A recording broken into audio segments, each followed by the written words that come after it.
കേരളത്തിൽ B J P അതീവ കരുതലോടാണ് മുമ്പോട്ട് പോകുന്നത്. കാരണം ബി ജെ പിയുടെ കേന്ദ്ര നേതൃത്വം കൂടുതൽ ജാഗ്രതയോടുകൂടിയാണ് കേരളത്തിലെ കാര്യങ്ങളിലേക്ക് നിരീക്ഷിച്ചുകൊണ്ടിരിക്കുന്നത്. ഇക്കുറി കേരളത്തിൽ നിർണായക ശക്തിയായി മാറിയേ പറ്റൂ എന്നുള്ള രീതിയിലാണ്.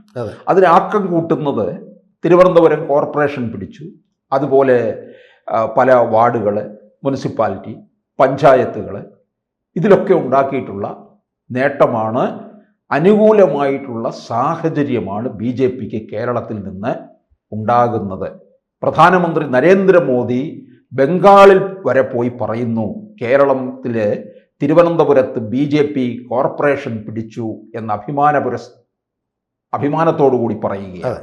അപ്പോൾ ആ സ്ഥിതിക്ക് എന്തായാലും കേരളത്തിൽ കുറഞ്ഞത് ഒരു 10 സീറ്റെങ്കിലും ബി ജെ പി പിടിക്കും എന്ന് കണക്കുകൂട്ടലുണ്ട്.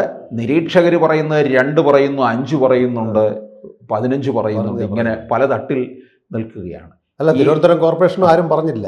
അതെ, ഏത് തരത്തിൽ നമുക്ക് നോക്കാം. തിരുവനന്തപുരത്ത് നിന്ന് അങ്ങോട്ടേക്ക് തുടങ്ങിക്കഴിഞ്ഞാൽ തിരുവനന്തപുരത്ത് തന്നെ തിരുവനന്തപുരത്ത് കാട്ടാക്കട അനുകൂല മണ്ഡലമാണ്. ഇപ്പോഴത്തെ തദ്ദേശ തെരഞ്ഞെടുപ്പിൽ 46,000-ൽ പരം വോട്ട് കരസ്ഥമാക്കിയിട്ടുണ്ട്. തൊട്ടടുത്ത് വരെ 40,000-ന് മുകളിൽ കടന്നിട്ടുള്ളതൊക്കെ വിജയസാധ്യതയിലേക്കാണ് വരുന്നത്. കറക്റ്റ്, അതാണ് അതിൻ്റെ എക്സാക്ട്ലി കണക്ക്. തിരിച്ചു വരികയാണെങ്കിൽ കാട്ടാക്കട കഴിഞ്ഞാൽ അതോട് ചേർന്ന് കിടക്കുന്നതാണ് വട്ടിയൂർക്കാവ് മണ്ഡലം. വട്ടിയൂർക്കാവ് മണ്ഡലത്തിലും ഏകദേശം 47,000 സംതിങ്. ഈ കാട്ടാക്കട നിയമസഭാ മണ്ഡലം ആറ്റിങ്ങൽ പാർലമെന്റ് മണ്ഡലത്തിലാണ് വരുന്നത്. അവിടെ പിന്നെ ആ സമയത്തും ലോക്സഭയിലും വലിയ നേട്ടമുണ്ടാക്കിയതാണ്. കാട്ടാക്കട 1ാം സ്ഥാനത്ത് വന്നു. അതേപോലെ തൊട്ടടുത്ത് വട്ടിയൂർക്കാവോട് ചേർന്ന് കിടക്കുന്നതാണ് നേമം മണ്ഡലം. നമുക്ക് എടുത്തു പറയേണ്ട കാരണം രാജീവ് ചന്ദ്രശേഖർജി സംസ്ഥാന അധ്യക്ഷൻ തന്നെ കേന്ദ്ര അനുമതിയോടുകൂടി സ്വന്തമായിട്ട് പ്രസ് ക്ലബിൽ പറഞ്ഞു, ഞാൻ കൈനീട്ടമായിരുന്നു. പിന്നെ തൊട്ടടുത്ത് ഇതേ മണ്ഡലത്തോട് ചേർന്ന് കിടക്കുന്ന കഴക്കൂട്ടം മണ്ഡലം, അവിടെ കുറെ കാലം കൊണ്ടേ പാർലമെന്റ് തിരഞ്ഞെടുപ്പിൽ ഭാരതീയ ജനതാ പാർട്ടി ഒന്നാമതാണ്. ഈ കഴക്കൂട്ടം നിയമസഭാ മണ്ഡലത്തിലെ കോർപ്പറേഷൻ വാർഡുകളാണ് ബി ജെ പിക്ക് 24 വാർഡ് കിട്ടിയിട്ടുണ്ട്. 29 വാർഡുകളിൽ 24 ബി ജെ പി. നേമം മണ്ഡലത്തിലെയും കഴക്കൂട്ടം മണ്ഡലത്തിലെയും അതിന് പിന്നാലെയാണ് വട്ടിയൂർക്കാവ് മണ്ഡലത്തിലെയും മണ്ഡിക്കുന്നത്. ഇപ്പൊ ഉദാഹരണത്തിന് ചില ഊഹാപോഹങ്ങൾ പറയുന്നു, ക്രിക്കറ്റ് താരം സാംസൺ ആണ് തിരുവനന്തപുരം സെൻട്രലിൽ നിർത്താൻ ചാൻസ്. അത്തരത്തിലുള്ള ഒരു യുവ പയ്യന്മാരെ സ്ഥാനാർത്ഥിയാണെങ്കിൽ തിരുവനന്തപുരം ചാൻസ് ഉണ്ട്. 2016 ഒരു ക്രിക്കറ്റ് താരം വന്നു. അല്ല, അത് തിരുവനന്തപുരത്തുകാരനല്ല. ആരായിരുന്നു? ശ്രീശാന്ത്.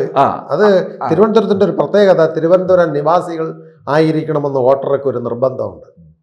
മറ്റേതാണെങ്കിൽ MLA ഓഫീസൊക്കെ ശ്രീശാന്ത് എറണാകുളത്താക്കും. പക്ഷെ അതുപോലെ അല്ല. സഞ്ജു സാംസൺ നാട് തന്നെ ഈ തീരദേശയാണ്, തിരുവല്ലത്താണ്. അപ്പോൾ ആ മണ്ഡലം ചേർന്ന് വരുന്നതാണ് തിരുവനന്തപുരം. അതുമല്ല, വോട്ട് സമവാക്യം നോക്കുകയാണെങ്കിൽ ന്യൂനപക്ഷം LC കൂടുതലുള്ള ലാത്തിൻ കത്തോലിക്ക വിഭാഗമുള്ള ശംഖുമുഖം, വലിയതുറ, ഭീമാവള്ളി, പെരുമാതുറ തുടങ്ങി ഏകദേശം തിരുവല്ലം ഏരിയ വരെ വരുന്നു. അപ്പോൾ ഇതെല്ലാം വരുമ്പോൾ തിരുവനന്തപുരം സെൻട്രൽ മണ്ഡലവും ബി ജെ പിക്ക് അനുകൂലമാണ്. അപ്പോൾ തിരുവനന്തപുരം തീരദേശം എതിര് നിൽക്കുന്നു എന്നുള്ളത് കൊണ്ടാണ് തിരുവനന്തപുരം സെൻട്രൽ പലപ്പോഴും കൈവിട്ടു പോകുന്നത്. അപ്പോൾ 5 മണ്ഡലം തിരുവനന്തപുരം ഡിസ്ട്രിക്റ്റിലുണ്ട്. നേരെ കൊല്ലത്ത് പോകുകയാണെങ്കിൽ ചാത്തന്നൂരിൽ ഏറെ നാളായിട്ട് 2ാം സ്ഥാനത്ത് വരുന്നതാണ്. അതുപോലെ ഇപ്പോൾ ഐഷ പോറ്റി മാറി നിൽക്കുന്ന കൊട്ടാരക്കര അനുകൂലമാണ്. അപ്പോൾ അവർ നേരെ കോൺഗ്രസിൽ പോയല്ലോ. ബി ജെ പിക്കാർ നേരത്തെ സമീപിച്ചിരുന്നെങ്കിൽ ഐഷ പോറ്റി ബി ജെ പിയിൽ വന്നേനെ. പക്ഷേ ആ ഒരു പാർട്ടിയിൽ നിന്ന് അവഗണന സഹിച്ച് അവിടെ പോയതുകൊണ്ട് അവിടുത്തെ കോൺഗ്രസും കമ്മ്യൂണിസ്റ്റിലുമുള്ള പ്രവർത്തകർ ബി ജെ പിക്ക് അനുകൂലമാണ്. വോട്ട് പാറ്റൻറ്റ് വെച്ച് നോക്കുമ്പോഴും ഗ്രാമസഭകളിൽ നല്ല വോട്ട് കൊട്ടാരക്കര മണ്ഡലത്തിൽ ഭാരതീയ ജനതാ പാർട്ടിക്ക് കിട്ടിയിട്ടുണ്ട്.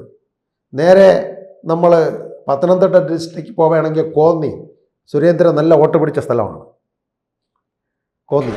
അതുപോലെ പത്തനംതിട്ട ടൗണ്. അപ്പോൾ ഇത്തരം സ്ഥലങ്ങളും പത്തനംതിട്ടയിലെ ശബരിമല ധർമ്മശാസ്താവ് ഇരിക്കുന്ന ആ കോന്നി വരുന്ന ഏരിയ ഭാരതീയ ജനതാ പാർട്ടിക്ക് അനുകൂലമായി നിൽക്കുന്നു. ആലപ്പുഴ ഡിസ്ട്രിക്റ്റിൽ പോകുകയാണ് എങ്കിൽ ചെങ്ങന്നൂർ MD രമേശ് നിന്നപ്പോൾ പോലും ആദ്യമായിട്ടൊരു സ്ഥാനാർത്ഥി ലീഡ് ചെയ്യുന്നെന്ന് TV യിൽ കൂടിയും വാർത്തകൾ കൂടിയും കേൾക്കുന്നത് ചെങ്ങന്നൂരിൽ നിന്നാണ്. അവിടെ വിജയ സാധ്യതയുണ്ട്. ചെങ്ങന്നൂരിൽ തദ്ദേശത്തിൽ വലിയ നേട്ടം വലിയ നേട്ടം 8 പഞ്ചായത്ത് കഴിഞ്ഞ നിയമസഭാ തെരഞ്ഞെടുപ്പിലെ സജി ചെറിയാന് വലിയ ഭൂരിപക്ഷം നേടിയതുമാണ്. സജി ചെറിയാൻ ഉപതെരഞ്ഞെടുപ്പിലൂടെയാണ് അവിടെ ചെങ്ങന്നൂരിൽ കയറി വരുന്നത്. പിന്നീട് 21 വിജയമുണ്ടായി. 21 ഏതാണ്ട് ഒരു 35,000 വോട്ടിന്റെ ഭൂരിപക്ഷത്തിലാണ് വിജയിക്കുന്നത്. പക്ഷെ ഇപ്പോൾ തദ്ദേശത്തിൽ BJPക്ക് ഉണ്ടായ നേട്ടം പിന്നീട് ഭരണവിരുദ്ധ വികാരവും കൂടി നോക്കുമ്പോൾ അനുകൂലമായ സാഹചര്യം നിൽക്കുന്നുണ്ട് ചെങ്ങന്നൂരില്. അവിടെ സന്ദീപ് വചസ്പതി ആയിരിക്കാൻ മത്സരിക്കുന്നത് എന്നും ഒരു വാർത്തയുണ്ട്. അതുപോലെ തന്നെയാണ് കായംകുളം മണ്ഡലം. കായംകുളം നല്ല സ്വാധീനം BJPക്കുള്ള മണ്ഡലം. കാരണം ആലപ്പുഴ പാർലമെന്റ് മണ്ഡലത്തിൽ വരുന്നതാണ്. നല്ല വോട്ട് കവറേജും ചെയ്തു. തൊട്ടടുത്ത അമ്പലപ്പുഴ മണ്ഡലവും നല്ല രീതിയിൽ. പിന്നെ അതുപോലെ തന്നെ ഹരിപ്പാട് മണ്ഡലത്തിലും രമേശ് ചെന്നിത്തലയുടെ മണ്ഡലത്തിലും BJP തൊട്ടു പിന്നാലെ ഉണ്ടെന്നുള്ളത്. ഈ കായംകുളത്ത് ശോഭാ സുരേന്ദ്രൻ ഇറങ്ങുകയാണ്, അവിടെ മത്സരം വേറൊരു തരത്തിൽ മാറില്ല. അവര് നല്ല വോട്ട് മാറ്റിയതാണ്. അവിടെ അവർക്ക് തന്നെ കൊടുത്താൽ അവിടെ 2,99,000 വോട്ടാണ് പാർലമെന്റിൽ ആലപ്പുഴയിൽ നേടിയത്. ഈ കായംകുളത്താണെങ്കിൽ കോൺഗ്രസിന്റെ സ്ഥാനാർത്ഥി അരിത ബാബുവാണ്. 2021 അരിതയാണ് മത്സരിച്ചത്. CPMന്റെ സ്ഥാനാർത്ഥി അവിടെ നേരത്തെ ഇപ്പോൾ സിറ്റിംഗ് MLA പ്രതിഭാകരിയാണ്. പ്രതിഭാകരിയെ ഇനിയും മത്സരിപ്പിക്കാൻ സാധ്യതയില്ല എന്ന് പറയുന്നു. പാർട്ടിയുമായിട്ട് ജില്ലാ കമ്മിറ്റിയായിട്ട് അഭിപ്രായ വ്യത്യാസത്തിലുള്ള അഭിപ്രായ വ്യത്യാസമുണ്ട്. പിന്നെ 2 ടേൺ കഴിയുന്നു. പക്ഷേ ഇവർ വീണ്ടും ഒരു വനിതയെ തന്നെ അവിടെ ഇറക്കാൻ സാധ്യതയുണ്ട്. ചിലപ്പോൾ CS സുജാതയായിരിക്കും കൊണ്ടുവരുതാന്ന് പറയുന്നുണ്ട്.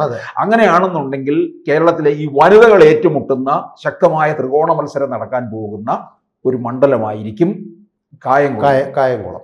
Kayamkulam Bharatiya Janata party A class മണ്ഡലങ്ങളിൽ ലിസ്റ്റിലുള്ള സ്ഥലമാണ്.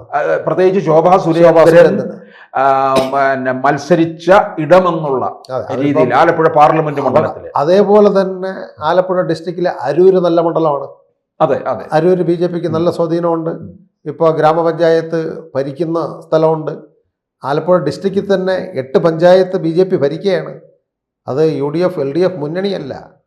ഭാരതീയ ജനതാ പാർട്ടി ND എന്നുള്ള സഖ്യത്തിൽ ഇത്രയും തഴക്കവും പഴക്കവുമുള്ള UDFനെയും LDFനെയും മാറ്റി 8 പഞ്ചായത്ത്, പ്രത്യേകിച്ച് കമ്മ്യൂണിസ്റ്റ് കോട്ട കൊത്തളങ്ങളെന്ന് പറയാം, പുന്നപ്പുറ വയലാറ് സമരങ്ങൾ നടന്നിട്ടുള്ളത്, കർഷക മേഖലകൾ, ഈ സ്ഥലത്തെല്ലാം 8 പഞ്ചായത്ത് ആലപ്പുഴ ഡിസ്ട്രിക്റ്റിൽ ഭരിക്കുകയാണ്. അതുപോലെ നമ്മൾ മഞ്ചേശ്വരത്ത് പോയാൽ മഞ്ചേശ്വരത്ത് ചെറിയ വോട്ടിനാണ് K സുരേന്ദ്രൻ പരാജയപ്പെട്ടത്. മഞ്ചേശ്വരം ഇത്തവണ BJP നേടും എന്നുള്ളൊരു. അപ്പൊ ഇങ്ങ് തെക്ക് നേമവും വടക്ക് മഞ്ചേശ്വരവും എന്തായാലും ഉറപ്പിക്കും. ഇതിനിടയ്ക്കുള്ള മലമ്പുഴയും ഉണ്ട്. മലമ്പുഴ, പിന്നെ പാലക്കാട് ജില്ലയിൽ അല്പം 3 സീറ്റ്. പാലക്കാട് ജില്ലയിൽ പാലക്കാട് സീറ്റ് ശോഭാ സുരേന്ദ്രൻ മുന്നിൽ വന്നതാണ്.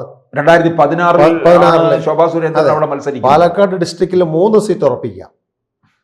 കാസർഗോഡ് 1, മഞ്ചേശ്വരം ചേട്ടൻ പറഞ്ഞ, കണ്ണൂരിൽ തലശ്ശേരി എന്നുള്ളതാണ് കമ്മ്യൂണിസ്റ്റ്. അപ്പൊ എന്തായാലും നമ്മുടെ ഒരു കണക്കൂട്ടൽ അനുസരിച്ച് ഒരു 10 നിയമസഭാ മണ്ഡലങ്ങളിൽ BJP ഉറപ്പാണ് എന്ന് നമുക്ക് കണക്കുകൂട്ടാം. പിന്നെ 10 അഡീഷണൽ 2 22 എന്തായാലും അസംബ്ലിയിൽ വരും.